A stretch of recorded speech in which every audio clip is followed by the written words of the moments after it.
Thank you so much. Again, my name is Wendy Wise. I direct the Democracy Program at the Brennan Center for Justice at NYU School of Law.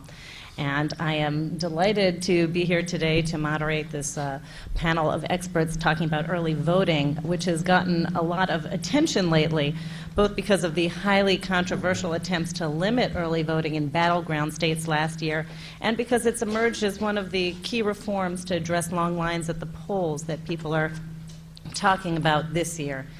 So in the last decade, by early in-person voting, I should be clear, we're referring to a system whereby before Election Day, voters can go to early voting locations and cast ballots in the same manner that they would on Election Day, and those ballots will be counted in the same manner that Election Day ballots are counted. And in the last decade, we've seen the percent of voters casting ballots at early voting sites increase nearly fivefold. And this effort has generally had bipartisan support across the country. And the one exception to that trend has been the effort to cut back on early voting days in certain states over the past few years. And most notoriously, in 2011, both Florida and Ohio, as part of a national movement to make it harder to vote in 19 states, cut back their early voting days. And the result was much as critics expected, exceptionally long lines at the polls, even longer in those states than in other states, both during the shortened early voting period and on Election Day. According to one Florida study by the Orlando Sentinel, up to 200,000 fewer people were able to cast their ballots in Florida because of the cutbacks on early voting. And those cutbacks were actually mitigated by a court decision, so it might have been worse. And Black and Hispanic voters were especially affected by those cutbacks. Studies do show that people of color are far more likely than non-Hispanic whites to use early voting. And the difference is especially pronounced on the Sunday before Election Day, which was one of the days that were cut back in Florida. And one Ohio study showed that in the counties with large urban populations where there were higher minority populations, the wait times were about between 1 and 4 hours during the early voting period compared to less than 1 hour in the smaller counties. And unfortunately, that effort to cut back on early voting is still part of the agenda of those who are seeking to restrict voting this year. We currently have 7 states that have bills to cut back on early voting, and bills are especially active in North Carolina. But fortunately, that's the minority position. The news on early voting is mostly positive in the states. In most states, public officials from both political parties recognize that early voting is a critical element of a modern election system and a key reform to address the long lines we saw in 2012 and in prior elections. Early voting exists in some form in 32 states and the District of Columbia, though the policies and the way in which it operates do differ substantially from state to state. It is wildly popular with the public, and its principal benefits include offering more convenience to voters and improving election administration, and many believe it also has the potential to increase turnout. And because it makes so much sense, early voting reforms now currently has considerable momentum in the states. And this year, in contrast to the small number of states that have been looking at cutbacks, more than 20 states have introduced bills that would introduce, for the first time, or expand opportunities for early in-person voting. A bill recently passed in Maryland, we'll hear about that. In New Jersey, a bill passed but unfortunately was vetoed by the governor. And bills remain active in 7 states, and it's likely on the agenda potentially of the new presidential commission on election administration that's considering responses to the long lines at the polls. So I am very honored to be joined by 3 leaders in election administration from around the country in states that are leaders in this early voting, and they can talk about how this has been or being implemented in their states and some of the details of how it works, some of the benefits, and even some of the concerns. I'm going to go in order. I'll introduce each panelist before they speak. I'll start with Michael Dickerson, who's immediately to my left. He is the Director of Elections of Mecklenburg County, North Carolina, which is the most populous county in the state and includes the city of Charlotte. He has been there for 15 years, and he previously spent 14 years at the Federal Election Commission in its Public Information Office. North Carolina has had early voting for 12 years, and it's also in the middle of a high-pitched legislative attempt over a series of bills that would cut back on early voting. And I will turn it over to Mr. Dickerson. Thank you very much, Wendy. I appreciate that. Shall I stay here, or you want me to go? Whatever you This good for prefer. you, everybody? This is great. Thank you very much. First off, thank you for the opportunity to discuss early voting process in North Carolina with you. As Wendy mentioned, I'm from Mecklenburg County.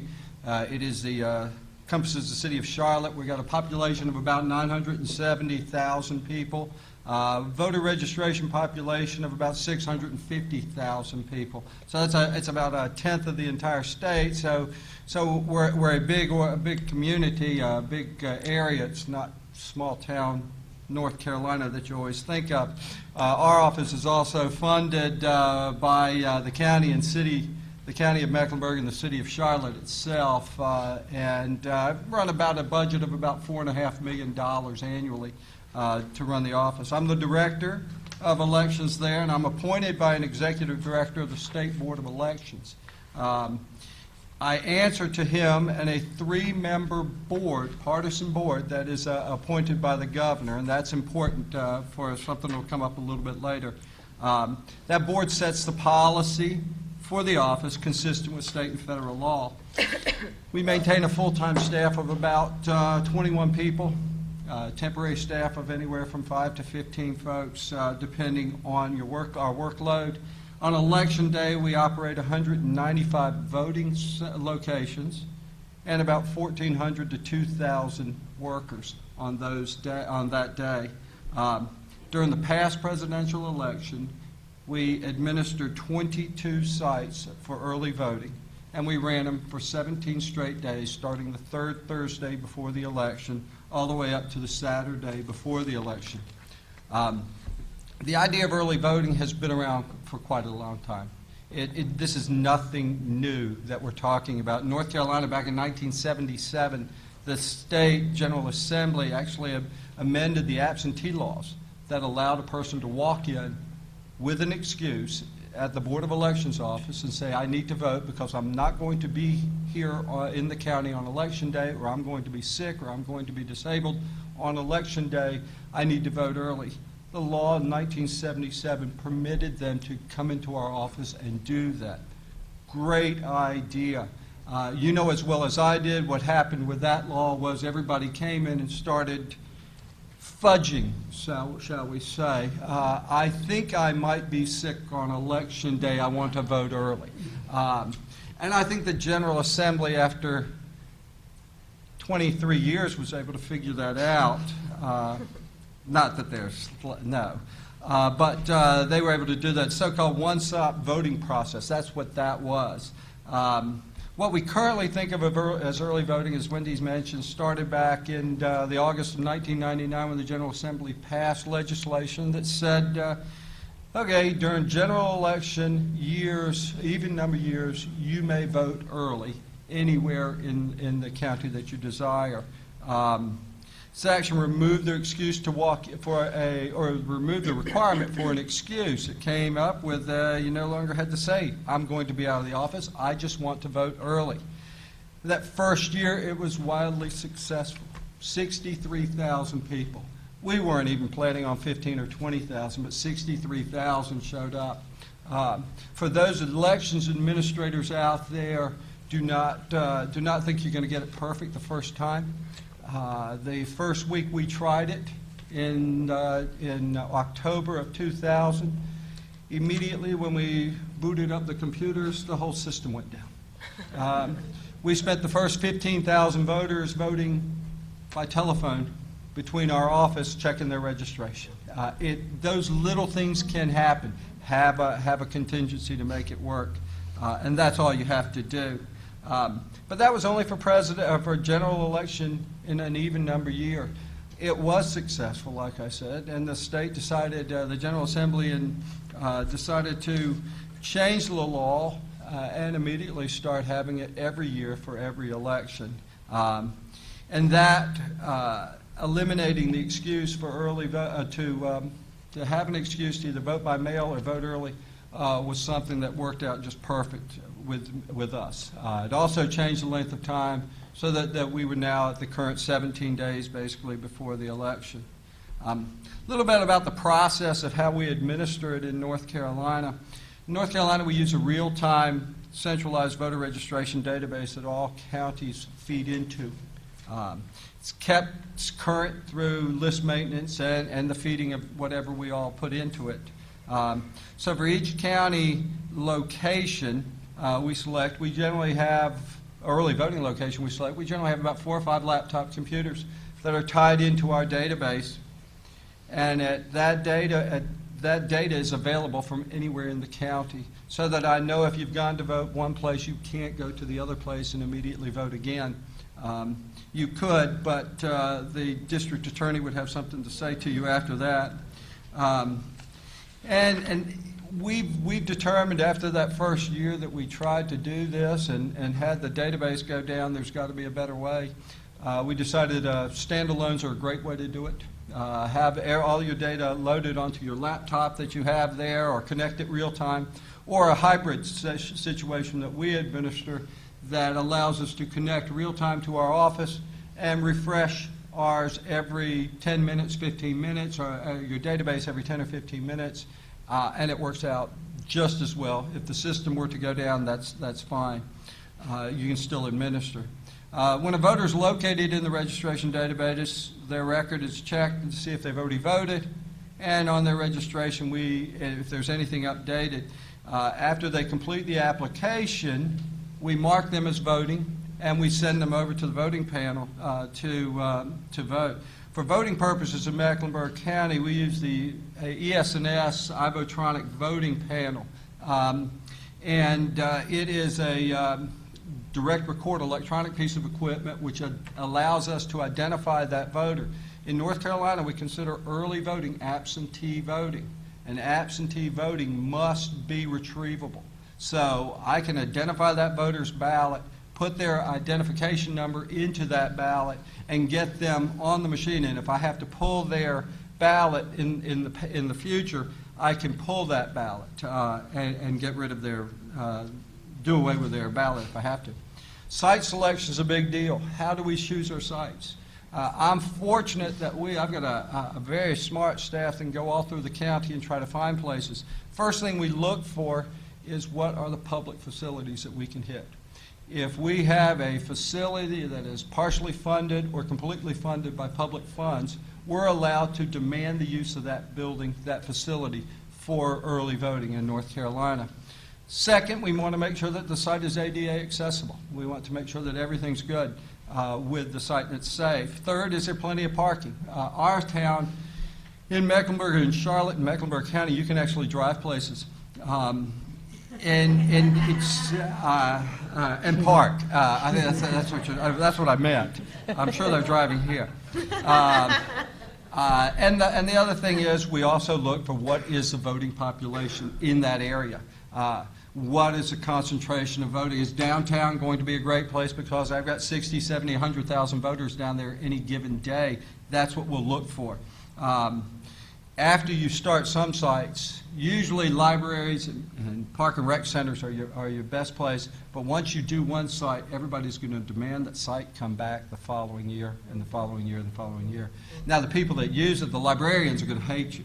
But we've been hated before. Security of the ballot, at the end of each day, we always lock the machines. We always take a record of what we have so that we're secure, we feel like we're secure in it. The other thing real quick is customer service. I am a big advocate of customer service. I do my job for one reason, and that's to please the voters of Mecklenburg County. I do it at their concern. So I will always budget for early voting because my voters in Mecklenburg County enjoy early voting. I will budget for it if the county commission or the city of Charlotte wants to cut it out. That's their choice. They may do that, but I budget for it every year. In 2000, we did some 63,000 voters, 25% of the voters. 2004, voting early. We voted 106,000 people early, before Election Day. In 2008, it exploded. We voted 234,000 people. 56% of the voters who voted early, before Election Day. In the most recent election, over 280,000 people voted early. That was more people that voted early in 2012 than voted in the entire election process in 2000. So obviously, the public loves this early voting. I will cut it off there because I think I'm about out of time and be ready for any questions after. Thank you. Well, thank you so much, and we will do questions at the end of the panel. Our next panelist is Maggie Toulouse Oliver, who is the clerk of Bernalillo County, New Mexico, where she's charged with running elections for the state's largest county. She's held that position since 2007. She's prioritized election modernization and integrity, transparency, public education, and responsiveness to citizens. She has been a leader in modern election reforms, and previously she worked as a political consultant and campaign organizer. New Mexico recently started using early voting, and Maggie has experience of setting up an early voting system. The New Mexico program is innovative in a number of ways, including in that it uses electronic poll books as well, and I will turn it over to Maggie. Thank you, Wendy. I had a, yeah. Do you need me to stand over there? No. Can you show me which one it is? Yeah. Maybe Just a moment. It's that one, yes.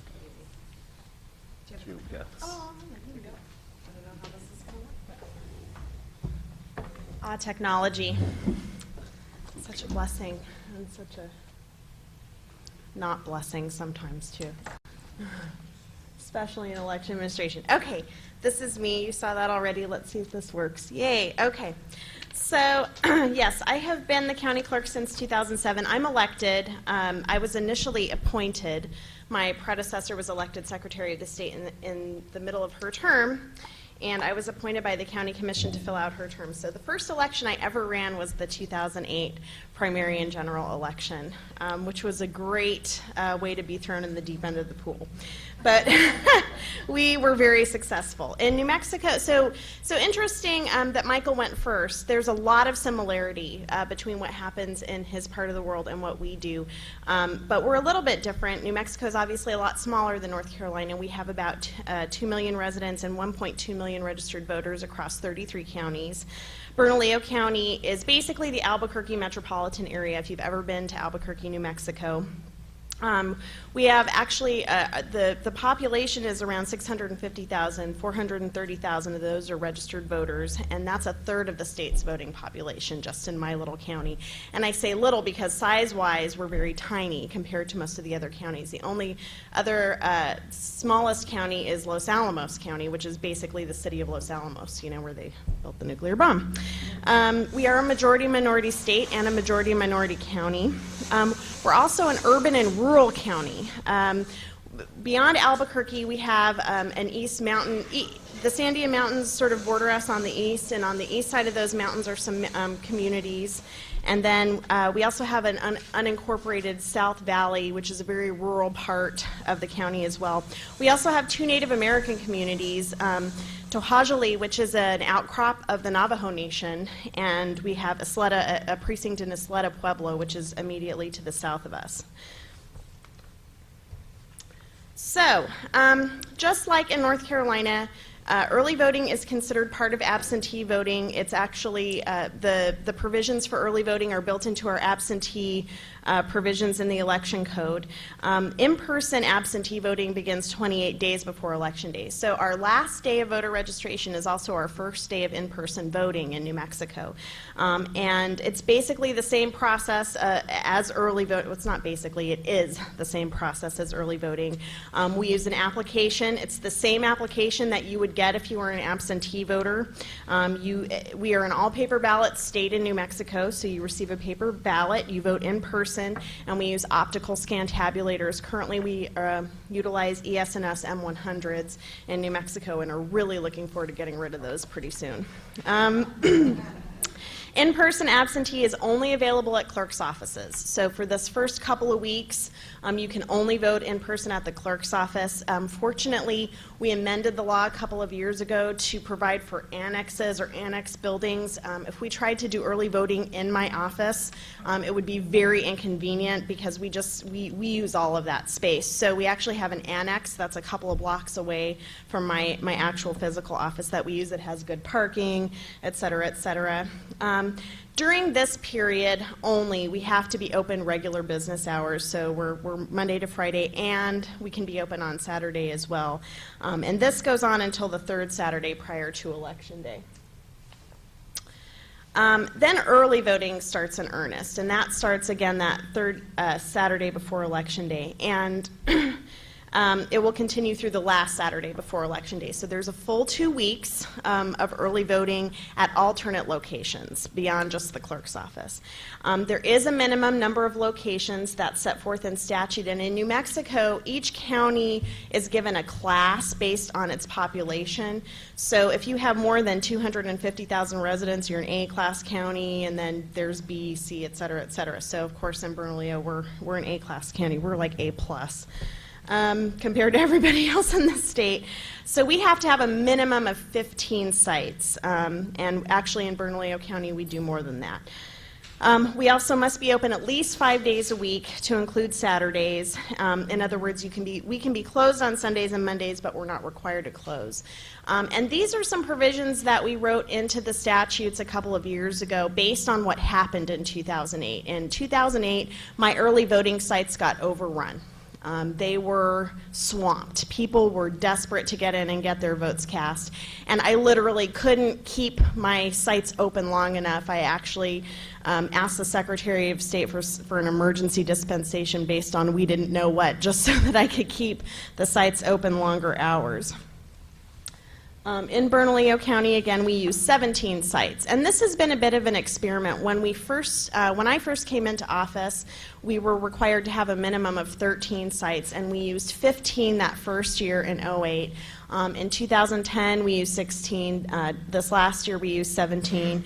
That seems to be a nice round number, and I'll speak a little bit about how it worked really well this year, and don't really feel like we need to change much. And again, that statutory minimum of Tuesday through Saturday, we actually stay open Monday through Saturday, 8 a.m. to 8 p.m. And so that's 6 days a week for 12 hours a day.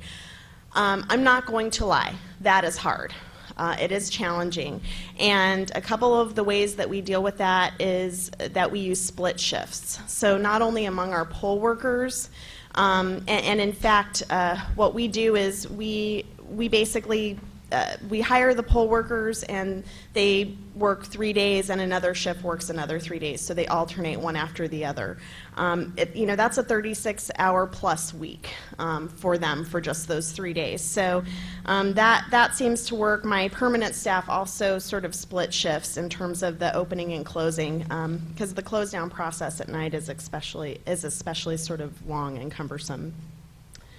A little bit about technology. As I mentioned, we are an all-paper ballot state. When I first did early voting, we pre-printed all the paper ballots for all of the sites, and so we had to have a pre-printed paper ballot of so many % for every single precinct in the county, of which there are currently 442, at every separate early voting site. And so we were printing and printing and printing and wasting tons of paper. We don't do that anymore, and I'll talk a little bit about ballot on demand. We also have optical scan tabulators, of course, that are programmed for every precinct. And we, of course, utilize multiple optical scan tabulators at every early voting location. We do utilize ballot on demand and an e-poll book. So Michael talked a lot about how the e-poll book works in terms of having a database that connects to the centralized voter registration database, but also a local backup. That's exactly what we do in Bernalillo County. I will add that we also every location that we utilize, we shoot for a T1 line because that can handle the data transfer best. We will utilize a regular DSL line if we have to. We also have a wireless backup at every single one of our early voting locations because connectivity is an issue, and we do have a failover that fails over to the wireless. In fact, some of our locations, our primary is the wireless just because the connectivity is better, but we have that failover at all our locations. And so then we utilize ballot on demand. So not only can we find you in the voter registration database, but we pull up your record and we print out your ballot that corresponds to your precinct right there at the location. So we're not pre-printing. Literally, I shredded $1 million worth of ballots in the primary election of 2008. It's just hugely wasteful. Think about the ballot security issues. Think about what if you, despite all that printing, what if you run out of ballots? It's a real hassle. So ballot on demand is hugely crucial. I'm not going to get into what my voter information is in a lot of detail, but basically we utilize our website to help guide voters to polling locations that are nearest them. We provide them with all the information they need to know about how to vote when they get there, and we actually provide wait times for both early and election day voting. We utilize vote centers on election day as well. We've left traditional precincts behind, largely because of the success of early voting in our county. And we have an app that tells you the same thing, and if those of you who are real election geeks, which I think are most of the people in this room, I'll show it to you at lunch if you're interested. In terms of how we select our locations, state law does not get into how to select where the locations are located. It talks about what's necessary in the locations. So we actually have some criteria developed in our county that we developed working with both political parties and with other stakeholder groups. The clerk prior to me had been sued over her, in their opinion, unfair location of the sites. So we use centralized locations, of course, close to major intersections and public transportation. They must be ADA accessible. For our purposes, we require at least 2,000 square feet. And then, of course, we locate them based on our voter registration, current figures and our projected turnout. We also shoot for a least change scenario, which is something Michael was referring to. Once you put a location somewhere, people like it there, they're used to it being there, they know where to go, it's less confusing, and we try to shoot for less confusing always. So some challenges. We have the option of using public facilities, but it's almost more of a headache, like Michael was saying about the librarians really hating you by the time you're done there. We actually lease most of our early voting locations. Now, mind you, in New Mexico compared to somewhere else, it's so much cheaper. So we spend about $300,000 a campaign cycle. We rent office spaces in strip malls and things like this. They're centrally located, they're ADA compliant, they have lots of parking, those types of things. Again, those 12-hour days, we accommodate with a split shift. Election administrators, you will understand what I mean when I say this. Every day during early voting is like a mini election day because you can have little crises that pop up. So that's challenging, and I'm not going to lie, but let me tell you, having a mini election day for 2 weeks straight is nothing compared to having a meltdown on election day, right? If you can avoid a meltdown on election day because you're pushing those voters through during early voting, it is totally worth it. Training is challenging. Don't really have time to talk much about how we do that, but training is challenging for early voting, and of course finding the resources. And, early voting is embraced and beloved in Bernalillo County. We started in 2002. Turnout has increased every year. We had about 100,000 early voters in 2008. Last year, we broke the record through the roof, 125,000 early voters, which was approximately 50% of the total turnout. And we had no longer than a 5-minute wait. Our average wait for early voting was 5 minutes. So people were super happy with early voting last time. We had 70% of all ballots cast before Election Day, this last election. So my Election Day We've been able to move to vote centers. We've consolidated from 142 down to 69 locations, and it's a breeze. We have a site at the university, which has been really a phenomenal thing to be able to do. And we've been able to utilize working with the University of New Mexico in order to study how we do early voting and the other aspects of our elections. And so every year we learn something new and are able to bring that forth in every subsequent election. And I think that's it. Thank you. Thank you so much. Now, our third speaker is Ross Goldstein, who is the Deputy Administrator at the Maryland State Board of Elections, where he oversees election policy and project manager. He's been with the Maryland Board of Elections since 1997, and he's had what he calls the election bug for longer than that. He previously worked at the Maryland General Assembly and at the Florida House of Representatives on elections issues. He has a law degree from Temple University and a BA in sociology from the University of Florida. Maryland also recently introduced early voting and also just passed a bill to expand it and introduce same-day registration during the early voting period. Thank you, and over to you, Ross. Thank you, and thank you to Common Cause for organizing this and inviting me. Just briefly, oh, sorry. Better? Okay. I'd start very quickly with a brief Maryland's torturous history getting to early voting. We actually passed it in 2005. At the time, Maryland's 2-1 Democrat to Republican in registration, but at the time we had a Republican governor who ultimately vetoed the early voting that was passed in 2005, primarily stating concerns of security, specifically concern that people would vote during early voting and then again on election day, or that they would vote multiple times during early voting, especially in the counties that had multiple early voting sites. And so based on those reasons, he vetoed it. The veto was overridden in 2006, and during that legislative session, and to his credit, he really put his money where his mouth was, because to address the concerns about security, he financed the implementation of electronic poll books for 2006, which was not a small cost, and the poll books were seen as the way to ensure that we could identify people and stop them from voting more than one time. However, actually in 2006, Maryland's Court of Appeals, which is the highest court in Maryland, determined that early voting was unconstitutional. They read the Maryland Constitution to say that there's a provision that says that voters have to vote in their election district or ward, and they said that that was mandatory and that people couldn't vote outside their election district or ward, which would happen with early voting. So the whole thing was canceled about 2 weeks before the primary in 2006, which at the time we were all, of us in the election group, were pretty relieved about. When it had passed again, we only had 5 months to implement the poll books and try to get early voting organized, so it wasn't a lot of time. And it's a big change for how for running elections, and so it just wasn't sufficient. So we didn't actually, in 2008 the Constitution was amended, and so by 2010 we finally did early voting for the first time.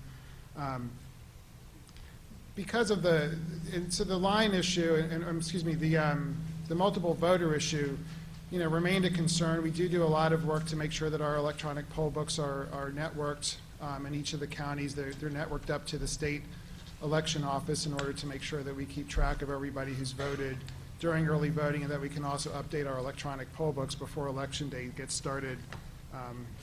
So right now our requirements, as was mentioned, we just recently amended state law. We now have 8 days of early voting, which seems like a lot to us, but maybe not so much compared to some of these other speakers. We begin on the second Thursday before election day, and it ends the Thursday before election day. And again, the fact that we're ending it on Thursday kind of goes back to those concerns about being able to ensure that we can have the poll books updated for election day, because especially with the touchscreen voting system, once somebody votes, there's really no way to retrieve that vote, and so we can't go back and analyze the election afterwards to see if there were multiple voters and pull out somebody's ballot. So we end the election on Thursday, which gives us a few days to update the election database and then update all of the election day poll books, which takes a few days to turn around. There's a lot of interest, though, in Maryland to extend it closer to Election Day. I think all the evidence is that the closer to Election Day early voting occurs through, the higher the turnout. So people want to wait till getting closer to the election. So our charge over this intersession before the next legislative session is to do a report back to the General Assembly to explain to them what it would take from a fiscal perspective as well as technologically to allow us to end early voting on a Sunday, for example, before Election Day, have enough time to update the poll books and get the information out to the polling places in order to allow the security that seems to be very important in Maryland, and also, but continuing early voting a little bit later. Our hours of early voting are 10 a.m. to 8 p.m., including Sundays for that period of time, except for the presidential election, which will do 12-hour days, 8 a.m. to 8 p.m. The number of early voting centers is set by law. There's a mandatory 59 early voting centers. It's determined by the number of registered voters in each county, and so it goes 1, 3, 5, or 8. So the 8 counties are with a population of 450,000 or more voters, which is just 3 counties in Maryland. And then also what passed this year was the opportunity for every county to opt to have 1 additional site. So far, only 2 counties have opted or said that they're going to add an additional site. So obviously the counties are sometimes reluctant to pay for early voting or any additional election costs. So far it hasn't been acted on too much. We're also required to do mandatory voter outreach. The state law says 30 days prior to each early voting period. We have to do PSAs, mailings, and other measures. Primarily what we do is the mailings. There hasn't been budget funds for PSAs or other sort of methods of voter outreach. Selecting the early voting centers, the state board, we established some guidelines for the local boards to follow. There's a whole process,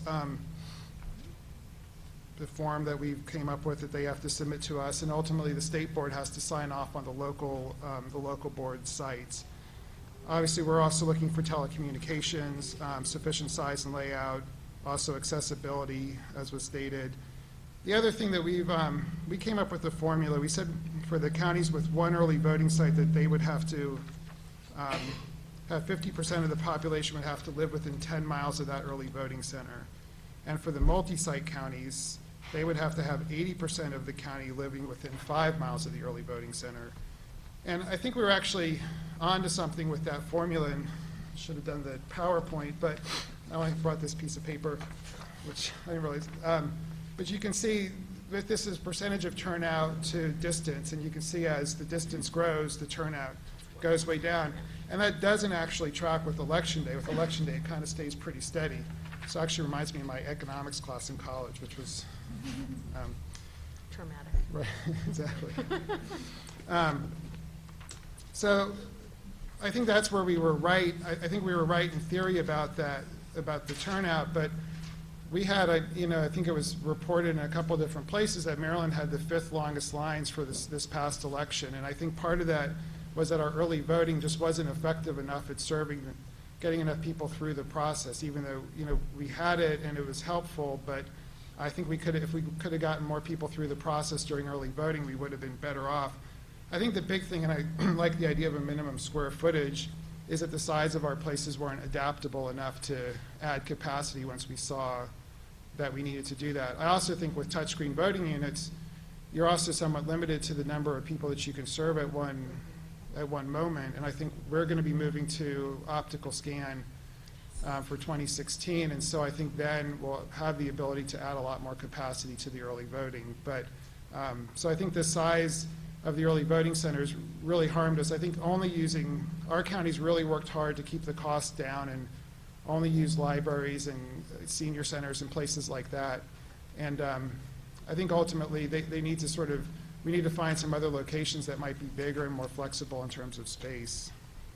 And obviously parking was also in the roads into the facility, and parking is something that we consider, but I'm not sure that we did a good enough job really thinking about the parking lots and what might be going on in those parking lots while early voting is going on. So I think that might be something else that we're going to have to have to address.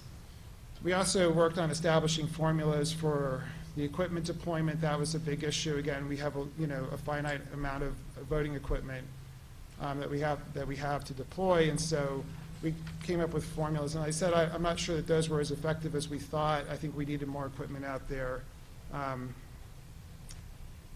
The other concern that we have in Maryland, again with the touchscreen voting units, is the security of the sites became a big issue, because with the touchscreen voting units, there's not like you can take ballots back to your local board office and have them be secured and have that record. Everything is on the touchscreen voting unit. It is technically possible to remove the memory cards, but that became, I think we all agree that that was just too much of an effort and too much of a risk to the cards and to getting them back into the right machines and all those. So we leave them in place, and so there's a lot of security that goes around that. Anywhere from just making sure that they have the only set of keys to the building, or putting a piece of tamper tape across the door, to Baltimore City, who has law enforcement patrolling the early voting centers. So it's a range of activities for that security. And then for canvassing, Maryland is pretty strict about not doing any canvassing until after the election is over, including absentee. But for the early voting, we started last year to allow the counties to begin the canvassing starting at 9 or sometime on election day, so that by the time the polls closed, we could release results, which kept some of our constituents happy, especially the press and the elected officials, having a set of results to look at immediately when the polls closed. And then we've had much more modest turnout than the other two speakers. Our 2010, we had about 12% early voting turnout, and 2012 we had 16% early voting turnout, although again it does seem to be an upward trend, and which I think is what I think tracks with what other jurisdictions have seen. And I also think that, again, maybe if the capacity was a little bit higher in this last election, we would have had a slightly higher turnout as well. So that's it.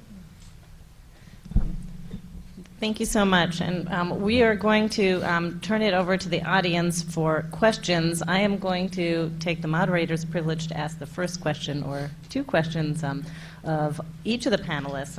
If you could say what you think the primary benefits of early voting are for both election administrators and for voters, based on your experience. And secondly, for the election administrators here that are either in states that are considering adopting or are going to be adopting early voting, what's the one piece of advice you have for them? What is the thing that they most need to take into consideration at the outset? We'll just go down. Be glad to start. As far as for the first question, the election administrators here don't try to reinvent the wheel. We've got plenty of cases and case studies of folks that know what they're doing and have done it in the past. We did the same thing 10 years ago, 12 years ago when we first started doing this. Looked at other counties, looked at other jurisdictions that did this and how they did this process and figured it out. Obviously, make sure you have backups, and security are the other keys to this. But don't try to do it all alone. You're going to easily be able to do it, because, I mean, if North Carolina can do it, anybody can do it, right? It does. It works for a county of 5,000 to a county of 1 million people. So it can easily work. That's my biggest point on that. Well, and I concur with all of that. I mean, and again, on the second question, I think, just planning. Planning is key, making sure that you spend the time mapping things out. I mean, in my office, we're already planning for next year. We're already scouting locations. We're already looking at securing leases for early voting, those types of things. So it really is a year-round project. In terms of the benefits, I think for the voters and the community, the benefits are evident. It's convenience. They like it. They're able to take advantage of it. It makes voting easy. They don't run screaming. That's always a good thing. And I think, again, for election administrators, the benefits, just to reiterate, yes, it is stressful during the early voting period. It is a marathon. It is not a sprint. However, the benefits, Election Day is so much more manageable. It's so much more smooth. Your Election Day will be so different compared to what you currently experience if you're not doing early voting. Thank you. Yeah, I agree with the other two comments, I think. And I think early voting takes the pressure off Election Day in a very meaningful way, which makes early voting definitely worth all of the effort. So I echo that point.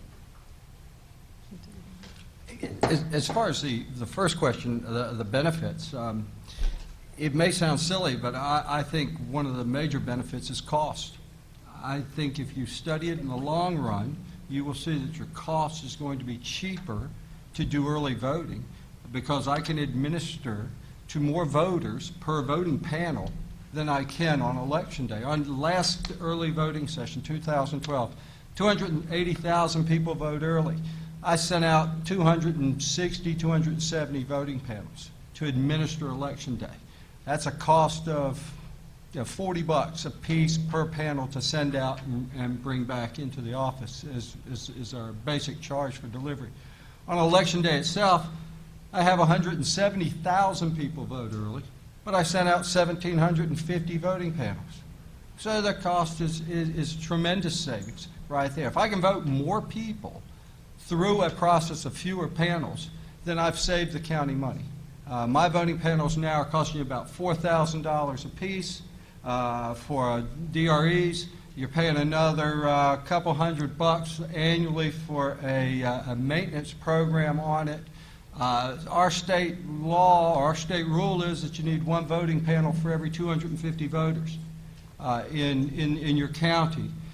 Well, I'm already about $2 million short of voting panels if I have to go and buy that many voting panels for every voter in the county. As it stands now, I'm able to accommodate 65% of my voters early. I don't need to worry about what's going to show up on Election Day. Our study right now that we're working on at our office is trying to figure out where is the drop dead date. At what point do we stop voting people on Election Day and everybody's going to, as you mentioned, the early voting or the voting centers? That's going to be the key. That's going to be the key. You used to have to ride horses to the voting location, too. You don't do that anymore. I don't think you do in New Mexico. Actually, there are probably several places in my I apologize. There's egg on my face.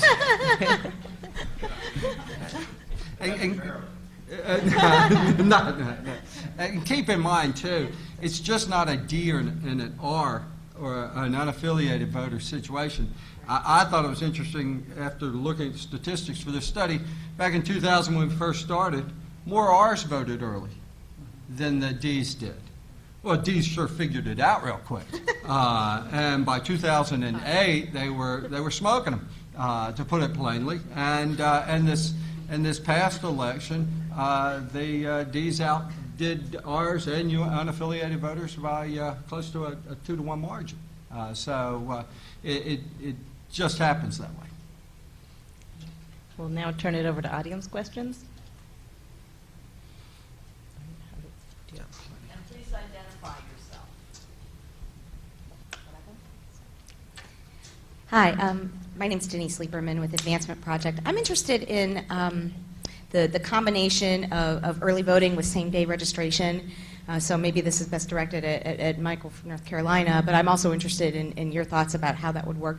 You know, we've seen studies that show that the combination of allowing same-day registration with early voting is sort of the sweet spot that is most likely to increase turnout during the early voting period. But I'm interested in your perspective as an elections administrator about how practically that's worked for you in North Carolina, and sort of the challenges and the benefits of incorporating same-day registration into the early voting period, and perhaps from the other panelists, what challenges you might foresee trying to incorporate that into your current system. Well, you're going to have to stick around and catch the second version or the next panel. No, I think we're talking about that next. But just to answer the question quickly, early voting and same-day registration, great combination. It allows you time to do all that work before the election. Again, what we're talking about here, we can take care of any issue, take care of any problem. I can do all of that early, and same-day registration allows me to do that. Same-day registration, face it, voter registration deadlines of 25 days, 28 days, whatever they are, those are deadlines that we had back in the 20s, 30s, 40s, 50s, 60s. Yeah, exactly. Back when you started putting together poll books, literally by paper. You were putting the cards in the poll book. You're not doing that anymore. We're all doing it electronically, electronic poll books, or printing it electronically. So I think it's great. I think it's a fantastic piece of legislation. With that being said, my state may change it next year, and I'll be doing something different. I'll be talking about what I wish we had. Well, we've actually brought a bill twice now, most recently this year during our legislative session, to allow for same-day registration during the early voting period. It's been supported by the county clerks. And I think it would be fantastic for all the reasons Michael just talked about. And I think really the only thing we would have to do differently is just make sure that we have sort of we're very concerned with flow in early voting and making, so, if you're not registered to vote, go through this line. And so you might have a little bit more of a wait because you have to fill out a card and get it entered and all of that. But I would love to be able to do that, again, for all the reasons Michael talked about. And just we actually passed same-day registration during early voting this last legislative session, but with a delayed effective date till 2016. So we are starting to make our plans to do that. Yeah. There won't be anything going on in 2016, will there? A nice quiet election. Yeah. That was it. Elizabeth Kellner, New York City resident. How has early voting changed the nature of campaigning in your states? I'm not really sure. I definitely think that it's changed a little bit of the organizing principles for the campaigns. I think they were very focused. One of the things that we were able to do, because we have this network of poll books, is give them daily turnout, which is what they wanted, so that they know who's voted. I think it helps them organize their get out the vote on election day type of campaigns and things like that. They did some of them did some pretty big events around early voting at the early voting centers. So the evidence is that it hasn't really increased turnout, but I do think for them that from an organizational point of view that it was helpful. But clearly not my expertise. So. Again, and just to concur a little bit with what Ross said, and also, so just like every day is a mini election day from the administrator's perspective, it also has become so for the campaigns. The campaigns now know they have to front load their efforts. And one thing that I was really happy that I got the campaigns to do between 2008 and 2012 was to shift their push from an absentee push in 2008 to an early voting push in 2012. And the reason for that is because if there's some issue with a ballot or, sorry, I'm getting feedback here, things like that, we can address that during early voting with somebody there in person that you can't address through absentee. And so, as a result, that's why we had such huge turnout in 2012, as the campaigns were really pushing people to vote early. If you look at the cost involved, when we first started, it scared the devil out of the candidates. No offense to you candidates that are in the office and councilmen. It scared the devil out of you. How am I going to be able to spend money on that process too? How am I going to be able to be 22 spots at one time for 17 days before the election? Then they realized, hey, wait a minute. This is an easy way to do this. Instead of 195 voting locations on election day, I got 22 for 17 days, 22 sites. They started advertising. We did very little advertising for it, early voting, when it started. They did all the advertising. Oh, and don't forget, you can vote early at the Morrison Library. And they were bringing folks in that way. We also produced an electronic registry of folks. Being absentee voting, we must keep electronically a list of everybody who voted that day. So we provide an electronic registry, and oh, by the way, it's put on our website. So now you can download that registry every day, scrub it against your data of your voters that you want to use, and then I can get rid of those voters, and I can start saving myself 45 cents on a mailing, plus for the cost of a mailing, or stop the effort to try to contact that voter. He's done. He's finished. You're not going to get anything else out of that voter unless you're letting them vote twice. And we don't do that. But that, I think that's the biggest thing that candidates can do, is they can actually download that data and start using it for their benefit. They're like us. We will all draw from a better pool of voters, or a better pool of workers, because we're taking the best precinct officials that we've got. It's like the voters or the campaign workers. They're going to be able to draw from their better campaign workers. Their volunteers are not going to have to go out and find 100 and 100 and 100 more people. They can be select and train just what they need. That's it. Hi, I'm Carolyn Kleinfeld from Wilton, Connecticut, and we operate our elections on a town-by-town basis in Connecticut. I'm curious from each of you, how do you determine staffing for an early voting site? How do you work towards a 5-minute average waiting period for the voter when you don't really know who's going to show up on any of your days, and I assume your voting sites serve different size jurisdictions too? What we'll do with our sites, and that's always a big issue, but what we'll do with our sites is we'll categorize them as super sites or standard sites, and let folks know how many voting panels I've got at each site. So if I have 20 panels or 30 panels, I'll know at that point in time, I'll be able to put out 6, 7, 8 machines. You're basically looking at the number of people that you're going to need to staff it. One voting panel, or 2 voting panels, 3 voting panels, one person can operate. I'll need somebody to operate the laptop computer to do the registration. And what is a voting panel? What we vote on. Yeah, the voting touchscreen, exactly. I'm sorry, I didn't know what you use. To vote on, a lot of counties hate voting panels now because they vote flip or something. So they say. But no, that's basically what we're doing. You look at the number of pieces of equipment you're going to be able to put out there, and go with it from there. Determine how many people are needed to operate that equipment, and obviously we run a site coordinator and somebody just to accommodate those things, curbside voting, that whatever it is you might need. You're also going to want to realize, too, that you're not going to get that perfect 5-minute vote. God, I applaud you.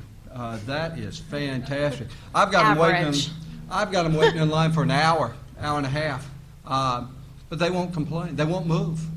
I've had folks tell them, hey, right down the street there's another site and there's hardly any waiting. That's okay, we're here. Yeah. But it's the day they elect to wait. It's not the day you forced them to wait on election day. That's the key. That is the whole key right there. So we've had like 5 election cycles now doing early voting. We have a lot of data. So every time we do this, we're able to refine and hone and refine and do a better job. What we found is that, interestingly, 75% of voters vote at an early voting location that's close to where they live. 25% are voting somewhere else, where they work or something like that. So what we're able to do is we're able to look at election day turnout and registration and basically be able to say we know those areas are going to be, high turnout areas, other turnout areas are going to be lower. Plus we have the benefit of, now that we've had sort of consistently relatively the same sites for the last several years, we kind of know now where the patterns are. And so we're able to say, these sites are going to be, like Michael said, the super sites. The other sites, we have them because we need a site in that area and there are voters in that area, but we know we're just not going to have that high of turnout. And so how we accommodate those differences is the number of systems, so the number of check-in points. So for example, in the Northeast Heights of Albuquerque, where we have the highest turnout, we're going to have, we have like 9 check-in systems, okay? Because that's where the bottleneck is. It's checking in and getting the ballot. We have booths. We have booths out the wazoo. You know, that's not a problem to that piece of it. But then down in the South Valley at the senior meal site, you know, we only know we get maybe 300 voters a day, if that, or something like that. So we'll have 2 or 3 check-in stations. So again, all that data, but you know, it takes time to gather that data. So your first time out, you're just going to have to do your best guess, and then and just be able to adjust if you need to. And then from there, you have that data and you can make those projections. Yeah, I agree with that. I would just amplify the being able to adjust on the spot. I think you have to plan not to get it right the first time out, that there's just so many factors, as you said, and having the ability and the equipment and the resources to move things out if you need to, it would probably be the best, you know, a good plan. Okay. Hi, Eunice Rowe, ACLU. So I was wondering if you could talk a little bit about the cost of administering your elections during the early voting period. Is it more county financed or state financed, some combination? And does that differ from how you finance elections on election day? Thank you. I think the cost sort of negates what it would cost if you had to keep growing in elections. Our funding comes from the county. So, all of my funding is offered. I ask my county commissioners, do you want to do early voting at these sites? This is what my budget is. And in the last presidential election, I asked for $300,000 to do additional early voting sites, to run 22 for that length of time. Worked out, yeah. It's still cheaper than going out and buying more voting equipment, especially since we all know that everybody votes only in the presidential election. It just happens that way. So that's where our cost comes from. We're also funded by the county. Certain of our costs are funded by the state, and specifically ballots and ballot printing, so ballot on demand services. But the county pays for the rest. And so since we always go above what our statutory minimum is, the county also bears some of the ballot cost. You know, but we are the metropolitan area in the state, so we have the healthiest tax base, so we can afford to do that. Not all of my colleagues have that luxury. Maryland, it's a shared cost for the voting equipment, but the actual, everything else is a county cost. So if there's a rental fee for the facility, the poll workers are all county costs.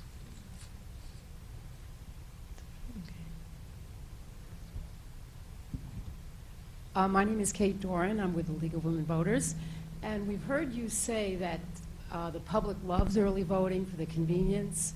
But I'd like to hear you talk more about the evidence that exists for overall voter turnout. Or is it just the voters who would have come out on Election Day and now they're just voting early because it's easier?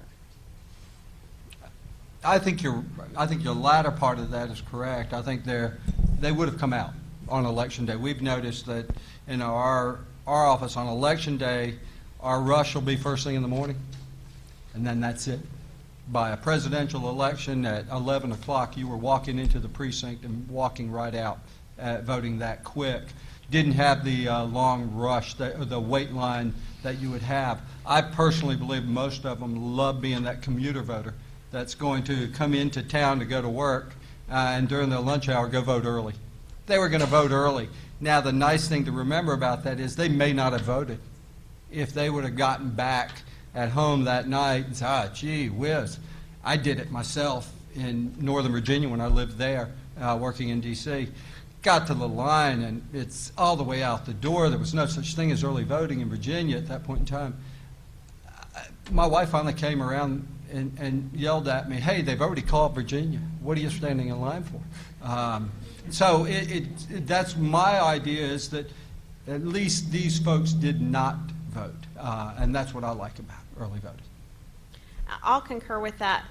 What I will say is, although you don't see, we haven't really seen dramatic shifts in turnout increase when you look at it as an overall percentage. Just to get a little data geeky, though, our voting rolls keep growing over the years. So although, the turnout levels remain relatively steady, depending on the type of election, a presidential year will get around 70% turnout, a non-presidential around 60% turnout, something like that. But every year our voter rolls keep growing. And so turnout is increasing. Whether it's directly related to early voting, I couldn't tell you, but what I will tell you is that in general, when the voting process is easier and more convenient, then people, just like Michael was saying, people are more likely to take advantage of it than if they think it's going to be, a nightmare. And so Maryland, the same thing. There's no evidence that it's increased turnout. I don't think it certainly hasn't hurt it, but it is a convenience. I just wanted to add we've also reviewed the data on this, and currently, while there isn't proof that early voting does increase turnout, the jury is still out as to whether or not it has the potential to do so, especially with the way in which campaigns organize around early voting periods. And there is some evidence in some of the places that cut back early voting that it's decreased turnout, and especially among certain demographics. And so, it is still, relatively uncertain whether or not early voting overall will have a positive effect on turnout. Thank you for this very informative panel.